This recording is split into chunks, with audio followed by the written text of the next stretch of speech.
Hey everybody, welcome back to the Financial Lit Podcast. Did you know, as a small business owner, you are most likely going to have to pay January, February, March, April, halfway through May in taxes just to cover your tax burden for the year? It's one of the reasons why most small businesses go out of business in the first 5 years of existence. You know, the numbers don't lie. Tax burdens are huge on small businesses. So what are we doing as an ecclesiastical trust to help you? Well, that's what this video is about. I'm actually going to break down how our trust can help your small business from a couple different perspectives. So let's get right into it.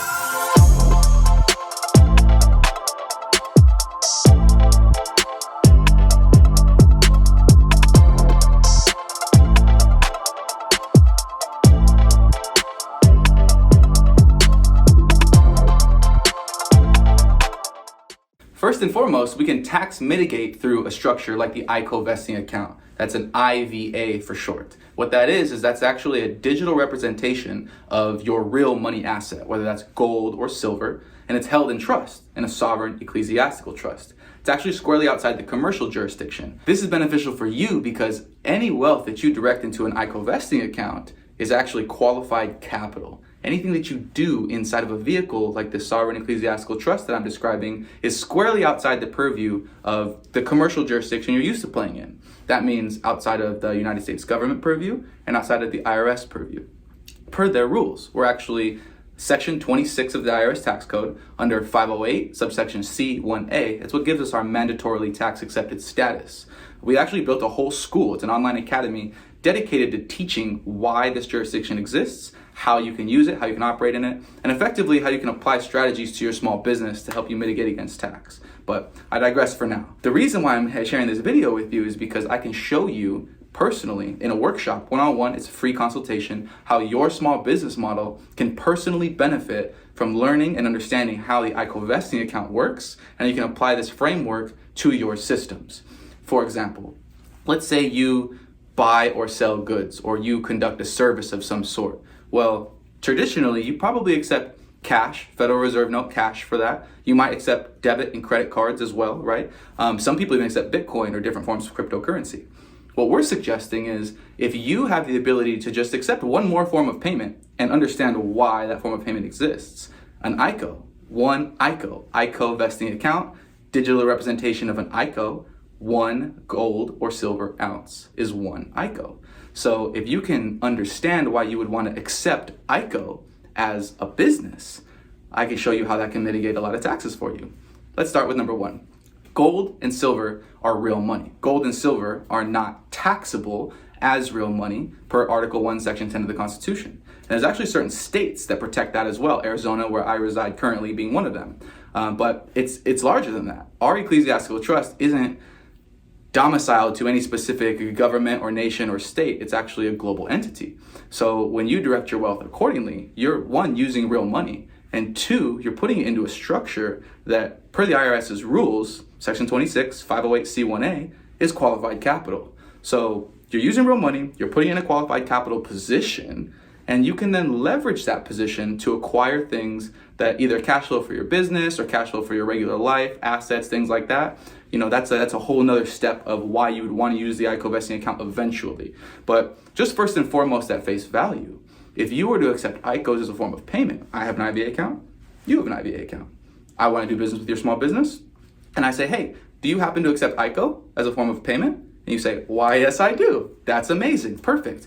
Give me that service or good. I will transact from my mobile app to your mobile app, and I will remit the payment in ICOs as from a trust member to a trust member. And what that means is that transaction is 100% mandatorily tax accepted. There is no tax on that transaction. No sales tax. If it was a heavy piece of equipment that you realize a capital gain on, no capital gains tax. It's squarely outside of taxable interest and purview. You did not create a taxable event as a small business owner. You actually don't have to report that anywhere, lawfully and legally. That is a new way you can operate the financial aspect of your business by just understanding how an ecclesiastical sovereign trust works, why the iCovesting account exists, what you can do with it, and then apply that to your business. Obviously, it's not a one-size-fits-all solution. If you're a business owner who has tax mitigation issues, or you just want to figure out how you can effectively make your tax burden less so that you can roll those dollars back into scaling your business, then we should have a one-on-one. We can sit down and talk. I provide my service for free. It's a free consultation. And we can sit down and do a workshop together if enough people want to understand how this works. So I actually give CPO presentations on our model as a whole every Tuesday and Thursday night at 7 o'clock p.m. If you DM me, I'll send you the link and we can absolutely get together, start there, top of our funnel, and then start learning exactly why you'd want to do something like this. So let's expound upon this a little bit more. If you're a small business owner who has the ability to accept crypto, for example, let's say you're accepting Bitcoin or you're accepting Ethereum or you're accepting any of these cryptocurrencies, traditionally. If you're a small business owner in a position like that, well, you have to be wary of the new capital gains tax changes. Our current presidential administration actually raised the capital gains tax rates for anybody who's holding over $1 million in assets. So as a small business who's accepting crypto, you potentially could be in a position where you have more than $1 million in crypto sitting there. Okay, let's say you do. If you do, and you've held it longer than a year, you're going to be hit at the new capital gains tax rate of 46.5%. That's almost half of that capital gains that's going to have to go to the government. You could potentially structure this in a different way where you don't get hit with that capital gains if this was lining up with your goals as a small business. And how would you do that? Well, you could actually direct that from your crypto position right within our wallet. Right? Version 2 of the wallet's coming out, and this is a function of that. You can take that wealth, direct it from the crypto position into our ICO silver position. When you put it in that position, it's mandatorily tax accepted. There's no tax on it, and it's 100% qualified capital. So when you have qualified capital in there, you don't have to report that to anybody. You don't have a capital gains event when you transitioned it from this to that. This is its own jurisdiction, right? So when you have it here, one, you saved your business all that capital gains tax burden that you were gonna have to pay. Now that's back on you.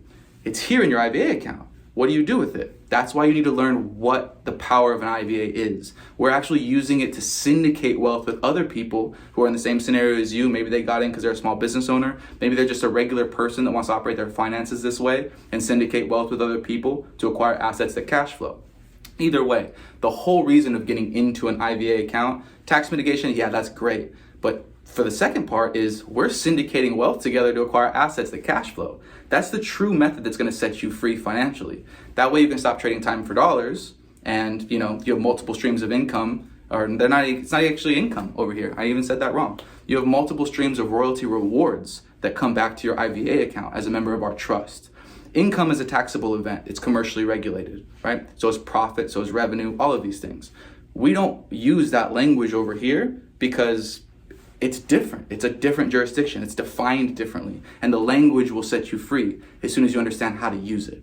So that's what we do at the Academy. At iCovest Academy, we teach you all the language you need to learn, all the laws that operate here versus here, why these two things exist, and what you're open up to do now that you get to play in this kind of a zone. When you're in this kind of a zone, there's new rules that most people don't know even exist. So we're trying to teach them to you so that you can play and move effectively, and we can all come together and ultimately grow our community assets together as a cash flow family. Ultimately, we want you to join our cash flow family. Everybody that opens an IVA account becomes a member of our cash flow family, and we are going to syndicate this wealth together to acquire either real estate or whole life insurance syndications. We have small business syndications, and with our specific type of trust, like I said, we're not commercially regulated. So if you've watched this far in the video and you understand what a real estate investment trust is, a REIT, those are commercially regulated. You have to be an accredited investor. And after you're an accredited investor, they're really not allowed to make you more than like 26% of a return. They're regulated so heavily. Why would you allow yourself to not play the game that the wealthy play? Just because they're accredited investors, you're saying that they can all put their money together, syndicate it, and then acquire things that cash flow? But because I'm not an accredited investor, I can't play with them? That seems like one of the things that keeps the wealthy wealthy and the poor poor, unfortunately. We're trying to break out of those paradigms. And we're trying to allow you and everybody else in mainstream America, accredited investor or not, to be able to syndicate wealth with us in trust, to acquire assets that cash flow. And it's lawful, it's legal, it's not taxable, it's not confiscatable, and you can start generational wealth within your family simply by getting the ball rolling. So if this is resonating with you, if you want to learn this, if you're a small business owner, or if you're just an individual who's interested, get in my inbox. I will voluntarily counsel you until you're blue in the face, I promise. I will show you exactly how to do this, and then we can learn and grow on this road together. So without further ado, guys, hope to see you next time.